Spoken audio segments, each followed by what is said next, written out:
आज का पहला चैप्टर है राजस्थान का ऐतिहासिक परिचय। इसमें जो जो इम्पोर्टेंट चीज़ होगी उसको अपन हाईलाइट करते हुए चलेंगे, जहाँ से क्वेश्चन बन सकते हैं। बाकी इसके अलावा जो एक्स्ट्रा पार्ट होगा उसका मैं सेकंड लेक्चर या थर्ड लेक्चर ये पूरा होने के बाद में इसकी एक समरी ले लेंगे शॉर्ट नोट टाइप से, और उसके अंदर जो जो एक्स्ट्रा चीज़ें होगी वो भी इंक्लूड करते हुए अपन पढ़ेंगे। तो सबसे पहले 1949 से पूर्व राजस्थान नाम की किसी भौगोलिक इकाई का अस्तित्व नहीं था। यानी राजस्थान का अस्तित्व कब आया राजस्थान नाम का? तो वो आया 1949 को। और राजस्थान का पहले नाम था राजपुताना, जो किसने दिया था? जॉर्ज थॉमस ने। तो ये 1800 ईस्वी के अंदर सबसे पहले जॉर्ज थॉमस थे जिन्होंने इसके भूभाग के लिए राजपुताना शब्द का प्रयोग किया था। इसके बाद में 1829 में annuls and antiquities of Rajasthan, इसके लेखक कौन थे? कर्नल जेम्स टोड ने इस पुस्तक में इस प्रदेश का नाम रायथन या राजस्थान रखा था। तो राजस्थान का नाम देने वाला सबसे पहला राजस्थान का नाम देने वाला पहला लेखक कौन था? तो वो थे कर्नल जेम्स टोड। इनका नाम अपन को स्पेशली याद रखना है। जेम्स टोड वैसे भी बहुत फेमस है और इनकी बुक पहले बहुत ज्यादा पूछी जाती थी, अब थोड़ा कम हो गया, लेकिन फिर से ये ट्रेंड बन सकता है। Annuls and antiquities of Rajasthan कब आई? तो 1829 में आई। कब आई भाई? 1829 में। इन्होंने अपनी बुक के अंदर राजस्थान का नाम क्या बताया था? रायथान या राजस्थान, दोनों नाम इन्होंने बताया। स्वतंत्रता के बाद जब इस प्रदेश की विभिन्न रियासतों का एकीकरण हुआ तो 30 मार्च 1949 को सर्वसम्मति से इसका नाम राजस्थान रखा गया। यानी राजस्थान नाम कब रखा गया? 30 मार्च 1949 को। ये इस बुक में सीधा सीधा दे रखा है। और अभी भी ये क्वेश्चन बहुत बार पूछा जाता है कि राजस्थान को राजस्थान का नाम कब मिला? तो वो मिला 30 मार्च 1949 को राजस्थान को राजस्थान का नाम मिला।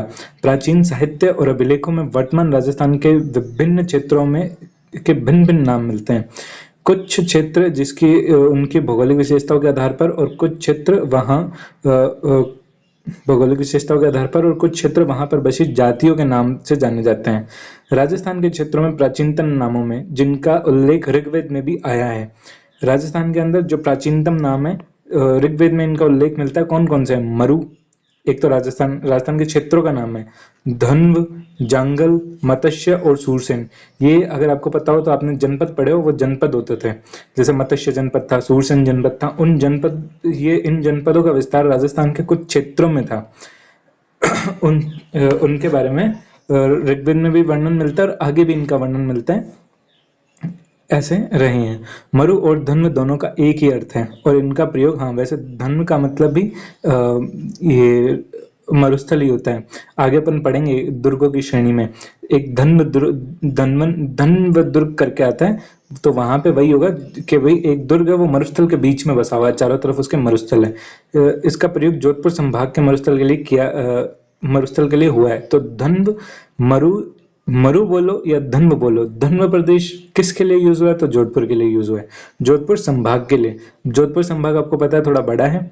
उसमें जोधपुर, पाली, जैसलमेर, बाड़मेर, फलोदी, अब तो जालोर तक के भी कुछ एरिया आते हैं। जोधपुर पहले मरु फिर मरुवार कहलाता था। तो जोधपुर का पहले नाम था मरु, फिर इसका नाम रहा मरुवार और कालांतर में इसे मारवाड़ कहा गया। तो ये जो मारवाड़ नाम है ये मरुवार का ही अपभ्रंश है। अपन हिस्ट्री में बहुत बार पढ़ते हैं तो एक पूरी रियासत है मारवाड़ रियासत। मारवाड़ रियासत वास्तव में वर्तमान जोधपुर उससे भी बड़ी थी, लेकिन वर्तमान में जोधपुर रियासत मारवाड़ रियासत का अंश है, ये अपन कह सकते हैं। जंगल शब्द का प्रयोग उस क्षेत्र के लिए किया गया है जहां शमी, कैर, पीलू आदि होते थे। तो अगर क्वेश्चन पूछे कि जंगल प्रदेश में कौन कौन से वृक्ष पाए जाते थे, तो उसका नाम होगा उसका आंसर होगा शमी, केर और पीलू। ये तीनों वृक्ष होते थे। बीकानेर और नागौर के आसपास का क्षेत्र जंगल प्रदेश कहलाता। तो जंगल प्रदेश कहाँ है? बीकानेर और नागौर के आसपास का क्षेत्र क्या है? जंगल प्रदेश है। मत्स्य जिसका उल्लेख महाभारत में एक राज्य के रूप में हुआ है, यह अलवर, भरतपुर और जयपुर, अलवर, भरतपुर तक विस्तृत था। यानी मत्स्य कहाँ गया? मत्स्य आ गया जयपुर, अलवर, भरतपुर, इन तीनों के अंदर। और मत्स्य प्रदेश की राजधानी क्या थी? विराटनगर। भरतपुर में मथुरा क्षेत्र से सटे हुए क्षेत्र धौलपुर, करौली के अधिकांश भाग सूरसेन राज्य में शामिल थे। तो भरतपुर, के मथुरा से सटे हुए क्षेत्र धौलपुर करौली के अधिकांश जो भाग थे वो शूरसेन में सम्मिलित थे। यह भी एक प्राचीन राज्य था। तो भाई ये भी क्या था, एक पुराना राज्य था, अपन ने पढ़ा था जनपद के टाइम पे था। महाभारत में भी इसका उल्लेख मिलता है। महाभारत में भी अपन पढ़ते हैं, अपन को सुनने को मिलता है मत्स्य जनपद के बारे में भी। मत्स्य जनपद जहाँ का राजा विराट, जिसके नाम पे बसा हुआ विराटनगर, अर्जुन उसके बृहन्नल्ला के रूप में एक कहानी है, बहुत फेमस है, जिसमें अर्जुन बृहन्नल्ला के रूप में मतलब एक रहता है, उसके पास में रहता है। आगे बढ़ते हैं। भौगोलिक विशेषताओं के आधार पर नामित कुछ अन्य क्षेत्र निम्नलिखित हैं। माही नदी के पास का प्रतापगढ़ का भूभाग कांठल कहलाता है, क्योंकि माही नदी के कांठे पर स्थित है। तो प्रतापगढ़ का जो भूभाग है ना, माही नदी के पास का, माही नदी के पास का प्रतापगढ़ का भूभाग कांठल कहलाता है। कांठल क्यों? कांठल, कांठल में कांठा, कांठे का मतलब होता है किनारा। प्रतापगढ़ वो माही नदी के किनारे पे बसा हुआ है, इसलिए इसको कांठल कहते हैं। और यहाँ पे 56 गांवों का समूह है, जहाँ पे मतलब ये मैदान है वो 56 गांव के अंदर फैला हुआ है, इसलिए इसको 56 का मैदान भी अपन कहते हैं। 56 का मैदान भी कहते हैं। बैंसरोडगढ़ से लेकर बिजोलिया तक का क्षेत्र पठारी होने के कारण ऊपरमाल नाम से जाना जाता है। तो ये जो ऊपरमाल है ये कहाँ है? बैंसरोडगढ़ से लेकर बिजोलिया तक का। ये भी क्वेश्चन कई बार पूछा जाता है। ऊपरमाल का क्षेत्र है बैंसरोडगढ़ से बिजोलिया तक। उदयपुर के आसपास का प्रदेश पहाड़ियों की अधिकता के कारण गिरवा कहलाता है। और गिरवा क्या है? उदयपुर के आसपास का क्षेत्र गिरवा है। जैसलमेर का प्राचीन नाम क्या था भाई? जैसलमेर का प्राचीन नाम मांड है, ये अपन को ध्यान में ही है। जैसलमेर का प्राचीन नाम मांड है, ये सुमेलित करों में बहुत बार आता है। मांड का, मालव का, सॉरी धानव का, इन प्रदेशों का नाम। डूंगरपुर बांसवाड़ा क्षेत्र बांगड़ कहलाता है। कोटा बूंदी हाड़ौती, कोटा बूंदी क्या है? हाड़ौती। इसलिए वहां पे हाड़ौती क्यों है? वहां पे हाड़ा चौहानों का शासन था, ठीक है, ये ध्यान रखना है। हाड़ा नहीं थे वहां पे, हाड़ा चौहान थे। हाड़ा चौहानों की एक ब्रांच है। सीकर झुंझुनू ये अपना शेखावाटी है ही। तो भाई यहाँ पे ये अपना शेखावाटी है, सारे सेठ यहीं से निकले हैं। शायद इसीलिए सेठावाटी होना चाहिए था, पर शेखा राजपूत थे, उस कारण इसका नाम शेखावाटी है। अब ये एक अपन को दे रखा है इन्होंने मानचित्र, मैप। तो इसमें अपन देखेंगे ये वाला जो एरिया है, जो जैसलमेर वाला है, ये है मांड, सॉरी कवर कर लिया इसने, इसको मैं थोड़ा सा पतला कर लेता हूँ। ये वाला एरिया है मांड, ये है मरु। मरु कौन सा आ गया? ये आ गया बाड़मेर का और जैसलमेर का एरिया। ये मारवाड़ जोधपुर आ गया। ये यहाँ पे पांखर है। ये आडावड़ो है। आडावड़ो, वैसे आडावड़ो इन्होंने यहाँ लिख रखा है। बाकी बूंदी की जो बूंदी है वहां के भी लोगों को आडावड़ कहा जाता था। बूंदी के भूभाग को भी आडावड़ कहा जाता था। ये अपना जयपुर आ गया डुंडाड़, ये ऊपर आ गया जंगल, ये इधर आ गया मेवात। मेवात कहाँ है? तो ये आ गया अपने यहाँ पे यूपी के टच में, यूपी और हरियाणा के टच में आ जाता है मेवात। ऊपरमाल का पठार और देशहरों का पठार ये दोनों अपने चित्तौड़ और वहां पे पड़ते हैं, भीलवाड़ा के बीच में। हाड़ौती, हाड़ौती अपना है ही, हाड़ौती में मेवाड़ अपन को पता ही है। यहाँ पे आता है वागड़, और ये आता है घड़ करके कुछ है, और ये है थल। ये ऑल ओवर अपने जगह बनती है। मैप से भी अपन इसको समझ सकते हैं बहुत अच्छे से। थोड़ा सा ध्यान रखना है, आइडिया पूरा पूरा मिल जाएगा कि ये जो हनुमानगढ़, यहाँ पे हनुमानगढ़ है, और सॉरी एक मिनट, यहाँ पे श्री गंगानगर है, ऐसे कुछ बीच में लाइन जाती है, यहाँ पे गंगानगर है, यहाँ पे हनुमानगढ़ है, थोड़ा सा बीकानेर आ जाता है इधर, और इधर आ जाता है ये बीकानेर का एरिया आता है इधर थोड़ा, और थोड़ा बहुत आता है पूरा ये। और इधर ये मारवाड़ आ गया, जोधपुर आ गया, जोधपुर के इधर बाड़मेर आ गया, ये बाड़मेर आ गया, ये जैसलमेर आ गया। तो जैसलमेर और बाड़मेर के वाले एरिया को कहते हैं मरु, मरुस्थल। मांड कहता है जैसलमेर के एरिया को। ये थोड़ा सा ध्यान रखना है, अपन बाकी इसको पढ़ते पढ़ते साथ में सीख जाएंगे, ठीक है। तो अपने पास में एक पेज होता है कवर, इसमें अपन ने क्या क्या पढ़ा, एक बार छोटा सा रिवीजन करें तो भाई सबसे पहले पढ़ा कि राजस्थान का नाम जो है वो सबसे पहले पढ़ा है 1949 में, वो भी एग्जैक्ट डेट पूछी जाती है तो 30 मार्च 1949 को राजस्थान का नाम राजस्थान पड़ा। फिर 1800 के अंदर सबसे पहले जॉर्ज थॉमस आया था, उसने राजपूताना नाम रखा। 1829 में कर्नल जेम्स टोड अपनी बुक लिखते हैं annuls and antiquities of Rajasthan. इसके अंदर किसका उल्लेख करते हैं भैया? ये करते हैं राजस्थान का, राजस्थान या रायथान, दो नाम, एक तो राजस्थान भी है और रायथान भी है, ये दो नाम का यूज करते हैं, राजस्थान और रायथान। फिर 30 मार्च 1949, ये अपन को डेट याद ही रखनी है, 30 मार्च 1949 को नाम राजस्थान रखा गया। राजस्थान नाम 30 मार्च 1949 को रखा गया था। तो ये कब रखा गया था? 30 मार्च 1949 को इसका नाम राजस्थान रखा गया। फिर प्राचीन अभिलेखों में इनका नाम मिलता है, तो कौन कौन सा है? मरु, धन्व, जांगल, मत्स्य, सूरसेन। ये मरु कौन सा हो गया? मरु अपन ने देखा कौन सा, मरु और धन्व दोनों का एक ही मतलब। मरु प्रदेश हो गया जैसलमेर और बाड़मेर के बीच का, जोधपुर संभाग में ही आता है, लेकिन जैसलमेर बाड़मेर मेन है। मरुवार, मारवाड़ कौन सा हो गया? मारवाड़ हो गया जोधपुर। जांगल प्रदेश हो गया बीकानेर और नागौर, बीकानेर नागौर, ये बीकानेर नागौर के आसपास का एरिया कौन सा हो गया? जांगल प्रदेश हो गया। ये पूरा आता है यहाँ पे, फिर नागौर होगा साथ में, तो बीकानेर और नागौर, इसका एरिया कौन सा आ गया? जंगल प्रदेश आ गया। फिर मत्स्य प्रदेश कौन कौन सा है? मत्स्य में है जयपुर, अलवर, भरतपुर। अपन देखते भी हैं कि विराटनगर नाम के बैराट, जिसका पुराना नाम विराटनगर है, एक बहुत ही ऐतिहासिक स्थल है जहाँ पे सभ्यता की खोज हुई थी, मौर्यकालीन सभ्यता के अवशेष वहां से मिले थे। इसकी राजधानी विराटनगर थी। भरतपुर में मथुरा से सूरसेन जो है वो धौलपुर करौली का, यानी यहाँ पे जो है ना नीचे की साइड में मिला था सूरसेन। यहाँ पे ये वाला पूरा एरिया, ये यहाँ पे मिल जाता है अपने को मत्स्य जनपद, और ये भी कवर होता है, ढूंढाड़ भी कवर होता है, लगभग मत्स्य जनपद कवर हो जाता है, और यहाँ पे सूरसेन जनपद आ जाता है। अभी जो वर्तमान में इसका यहाँ पे मेवात जनजाति बहुत ज्यादा पाई जाती है, इसलिए इसको हम मेवात कहते हैं। मेव जनजाति बहुत ज्यादा पाई जाती है, sorry I should correct myself, Meo जनजाति नहीं, मेव जाति बहुत ज्यादा पाई जाती है, इसलिए इसका नाम मेवात है।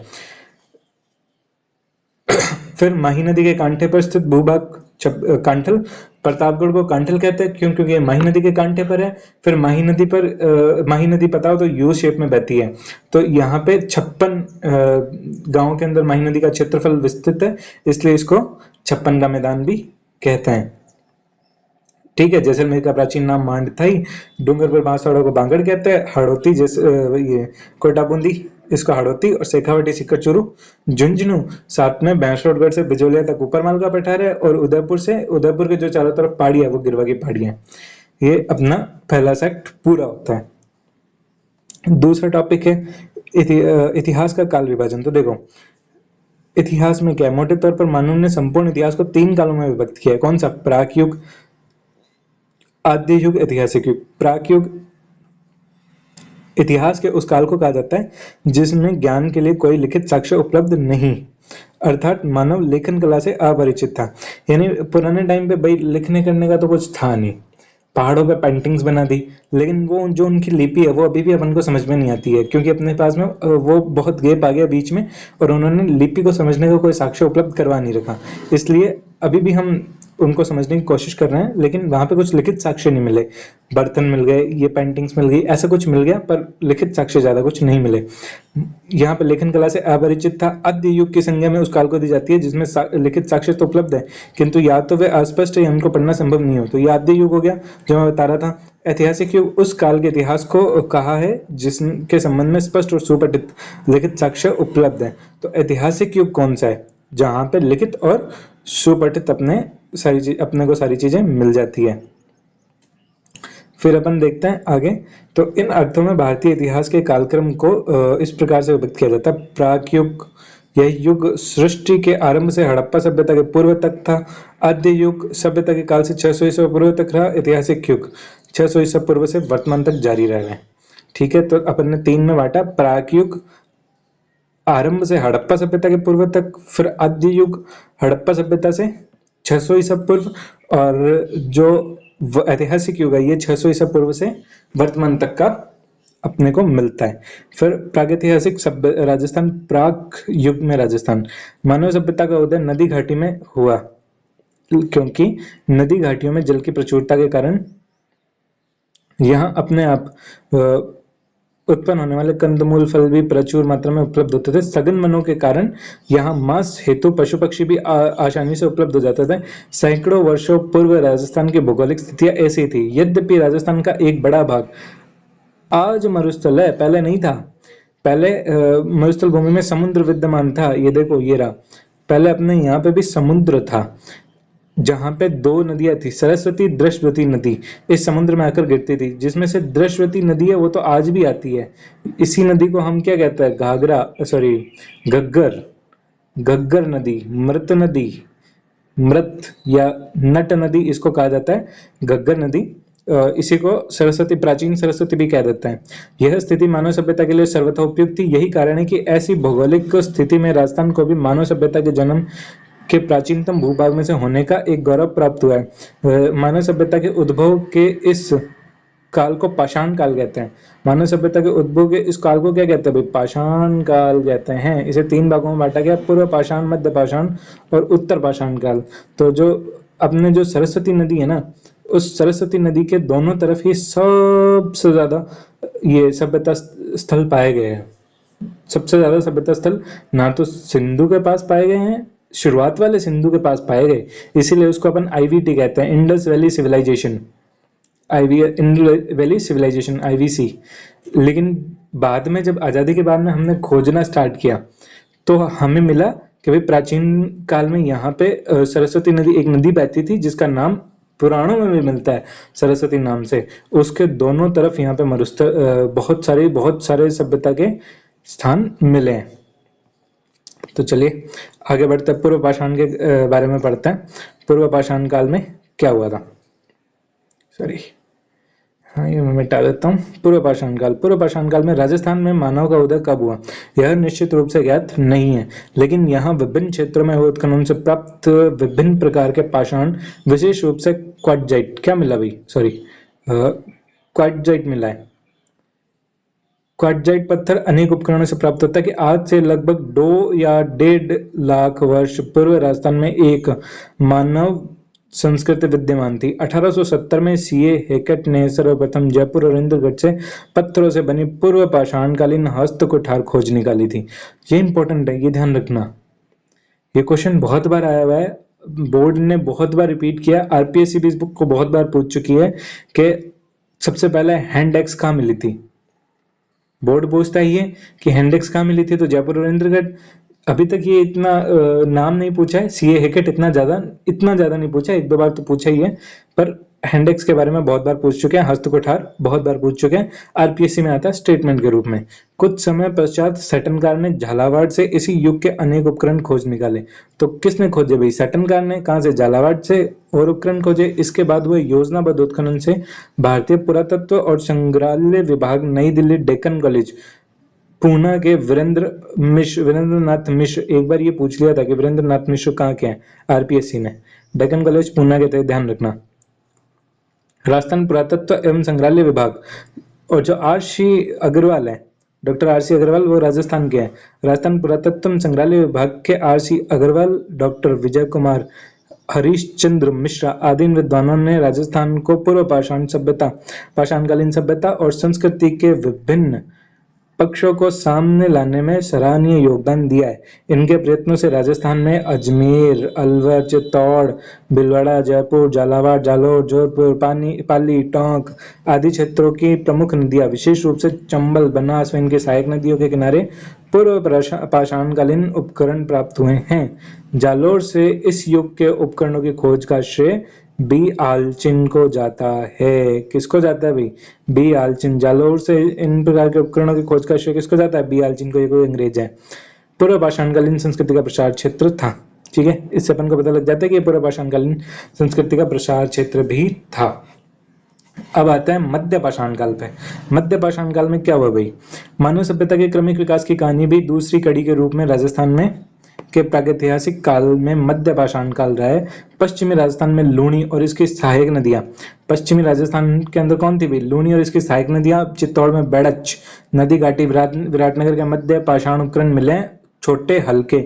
उपकरण कैसे थे, छोटे हल्के, कुशलता से निर्मित है। और यूज क्या लेते थे? Jasper, agate, chert, carnelian, quartzite, chalcedony आदि पाषाणों से बने हैं, जिसमें blade, graver, triangle, crescent, trapeze, scraper, pointer आदि उल्लेखनीय हैं। तो ऐसे जैसे ये मिल गया, इस टाइप के मिल गए कुछ, है ना। इस टाइप की चीजें, ट्रायंगल मिल गया, है ना, स्क्रैपर मिल गए, ब्लेड मिल गए, इस टाइप की चीजें अपन को वहां से मिली है। अब आता है नवपाषाण काल। नवपाषाण काल में भाई यहाँ क्या मिला है? यहाँ मिला है भारत के अन्य भागों की भांति राजस्थान में भी उत्तर पाषाणकालीन सभ्यता का उदय हुआ है। अजमेर, नागौर, सिक्कर, झुंझुनू, जयपुर, उदयपुर, चित्तौड़, जोधपुर आदि स्थानों से उत्तर पाषाणकालीन सभ्यता के अनेक उपकरण प्राप्त हुए हैं। फिर अपन देखते हैं राजस्थान में धातु काल में अपन देखते हैं ताम्रपाषाण, ताम्र एवं ताम्रकांस्य काल। धातु काल के अंतर्गत राजस्थान के भी अनेक स्थानों के ताम्रपाषाण में ताम्र काल के अवशेष मिले हैं, जो तत्कालीन युग में राजस्थान के मानव के सांस्कृतिक विकास पर पर्याप्त प्रकाश डालते हैं। राजस्थान की ताम्रकालीन संस्कृति के प्राचीन स्थलों में गणेश्वर, ताम्रकाल संस्कृति के जो प्राचीन स्थल है उसमें कौन कौन है? गणेश्वर, सीकर, कालीबंगा, हनुमानगढ़। नदियां बताता जाओ साथ में। जैसे गणेश्वर कौन सी नदी है? कांतली नदी। कालीबंगा कौन सी है? घग्गर नदी। गिलूंड, बनास, आहड़, झाड़ोल, पिंड पांडलिया। चित्तौड़ में कुराड़ा है, नागौर में साबणिया। ये कुराड़ा नागौर में हमारे पास ही है। अब ये नागौर में नहीं है, अभी कुचामन डीडोना में आती है। साबणिया है, पुगल दोनों बीकानेर में, नंदलालपुरा, किराडोत, चितवाड़ी जयपुर में, एलाना, जालोर, बूढ़ा पुष्कर, अजमेर, कोल माहोली, सवाई माधोपुर, मला, भरतपुर आदि विशेष रूप से उल्लेखनीय है। लोक काल में क्या था भाई? ये अपने ध्यान रखना, ये ताम्रकालीन है ना। पहले क्या था? पहले तो तांबा था, तांबे के बाद में कांसा आया। कांसा किससे बनता था? कॉपर प्लस एसन, टिन, इन दोनों से मिलकर बनता था कांसा। तो शॉर्ट ट्रिक तो भाई मैंने भी ऐसी बना रखी है, सीयू का एसन सा, तो कांसा, ये ध्यान रखना, कांसा इससे बना हुआ है। तो पहले कांसा आया, तांबा आया, तांबे के बाद में कांसा बना, कांसे के फिर बाद में लोह काल शुरू हुआ। अच्छा, एक इंटरेस्टिंग बात बताता हूँ, तुम्हें पता होगा अब कलयुग चल रहा है। क्या चल रहा है? कलयुग। क्या चल रहा है भाई? कलयुग चल रहा है, कलयुग। इस कलयुग को कलयुग क्यों कहते हैं? यहाँ पे कोई बता सकता है कि ये जो कलयुग चल रहा है, इस कलयुग को कलयुग क्यों कहते हैं? जो कलयुग है इसको कलयुग क्यों कहते हैं भाई? कलयुग चल रहा है, इसमें जो कल का मतलब है ना, वो लोहा है। इसको अपन ने बहुत ऐसे काल और वैसे समझ लिया, पर साइंटिफिक मतलब यही होता है इसका। कलयुग कलयुग क्यों है? हाँ, मजा आता है अगर पढ़ो तो। खैर, इसमें देखता है ताम्र और कांस्य काल के पश्चात लोहे का ज्ञान और उसका प्रयोग मानव इतिहास की युगांतरी घटना। इसमें कृषि उपकरणों, हथियारों की गुणवत्ता को बढ़ाकर सारे परिदृश्य को ही बदल दिया। राजस्थान में नौह भरतपुर, अब देखो ये इंपॉर्टेंट है, ये थोड़ा सा हाईलाइट कर लेना। राजस्थान के अंदर नौ भरतपुर, जोधपुर, जयपुर, हाँ अब जयपुर में, कोटपुतली में अभी है, सुनारी, सोनारी अपने झुंझुनू में, रेड टोंक, इन सब के अंदर लौह संस्कृति के अनेक हथियार और उपकरण मिले। नौह से प्राप्त लोहे के अवशेष भारत में लौह युग के आरंभ होने की सीमा को निर्धारित करने का महत्वपूर्ण स्रोत है। जोधपुर और सुनारी से लौह को गलाने की भट्टियां और अस्त्र शस्त्र उपकरण बनाने के कारखानों के अवशेष मिले हैं। रेड को तो लौह सामग्री की प्रचुरता के कारण राजस्थान में टाटानगर की संज्ञा दी गई है। तो राजस्थान का टाटानगर कौन है? रेड। राजस्थान का टाटानगर कौन है? रेड। जोधपुर और सुनारी, यहाँ पे क्या मिली है? लोहे गलाने की भट्टियां, अस्त्र शस्त्र और उपकरण बनने के कारखाने के अवशेष मिले। लोह काल के पश्चात भारत के अन्य भागों में की भांति राजस्थान में भी सलेटी रंग के, राजस्थान में क्या मिले? सलेटी रंग की चित्रित मर्दभांड संस्कृति, PGW, पेंटेड ग्रे वेयर, इस टाइप के मिले हैं। इस संस्कृति के अवशेष कहाँ से मिलते हैं? विराटनगर यानी बैराट, जोधपुर, जयपुर, सुनारी से और नो, इन सब स्थानों से मिले। इनके अलावा भी मिले। इस संस्कृति का उदय 600 ईसा पूर्व में ही हो गया था और इसके पश्चात भारतीय इतिहास के साथ राजस्थान के इतिहास का भी ऐतिहासिक युग प्रारंभ होता है। अब अपने को मिलता है ऐतिहासिक युग, राजस्थान का ऐतिहासिक युग प्रारंभ होता है यहाँ से। तो अब राजस्थान की प्राचीन सभ्यताएं थोड़ी थोड़ी है, ज्यादा इसमें डिटेल दे नहीं रखी है, पर अपन जितनी डिटेल दे रखी है उनके अकॉर्डिंग इनको पढ़ना शुरू करते हैं भाई। सबसे पहले एक नंबर पे कौन आएगी? एक नंबर पे अपने आएगी कालीबंगा सभ्यता। तो कालीबंगा में क्या था?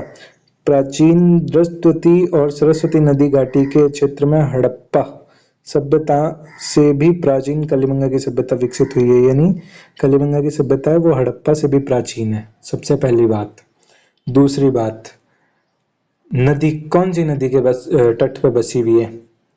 तो द्रस्तुति और सरस्वती, ये दो नदियां थी, इन दो नदियों के तट पर बसी हुई थी। कौन कौन सी थी? द्रस्तुति और सरस्वती नदी के तट पर। राजस्थान के हनुमानगढ़ जिले में स्थित यह सभ्यता आज से 6000 वर्ष से भी अधिक प्राचीन मानी जाती है। ध्यान रखना, आरपीएससी ने जो अभी पेपर लिया ना उसमें उसने टाइमलाइन पूछा है कि ये सभ्यता कितनी पुरानी थी, तो 6000 वर्ष पुरानी थी, ये थोड़ा सा ध्यान रखना। इस स्थल का कालीबंगा नाम यहाँ से कालीबंगा नाम क्यों पड़ा है? क्योंकि इसका यहाँ से क्या मिली है? काले रंग की बंगा, यानी काले रंग की चूड़िया। पंजाबी भाषा में बंगा का मतलब चूड़ी होता है। सर्वप्रथम सबसे पहले खोज किसने की थी? तो भाई ये मोस्ट इंपॉर्टेंट है। सबसे पहले खोज करने वाले का नाम था अमलानंद घोष। कब की थी? 1952 में। फिर 1961-62 में तीन और आते हैं, ये बीबी लाल, बीके थापर, एसपी श्रीवास्तव साथ में थे। अच्छा, कितने स्तर आए? 5 स्तर सामने आए, ये भी पूछा जाता है, ये भी ध्यान रखना। प्रथम 2 स्तर हड़प्पा सभ्यता से भी प्राचीन थे, तो जो पहले 2 सभ्यता स्थल थे वो हड़प्पा से भी प्राचीन थे। फिर तीसरे चौथे 5 स्तर की जो सामग्री है वो हड़प्पा सभ्यता स्थल की सामग्री के समान और समकालीन है। तीसरा चौथा 5 स्तर की जो सामग्री है वो हड़प्पा सभ्यता की सामग्री के समान और समकालीन है। इस आधार पर कालीबंगा की सभ्यता को 2 भागों में बांटा जा सकता है। एक तो क्या है? प्राक हड़प्पा सभ्यता, और एक क्या है? हड़प्पा सभ्यता। प्राक हड़प्पा और हड़प्पा सभ्यता। कालीबंगा सुव्यवस्थित रूप से बसा हुआ नगर था। मकान बनाने में मिट्टी की ईंटों को धूप में पकाकर प्रयुक्त किया जाता था। आप सोचो, मकान बनाने के लिए कैसी ईंटें लेते थे? कच्ची ईंटें। जो ईंट मिट्टी में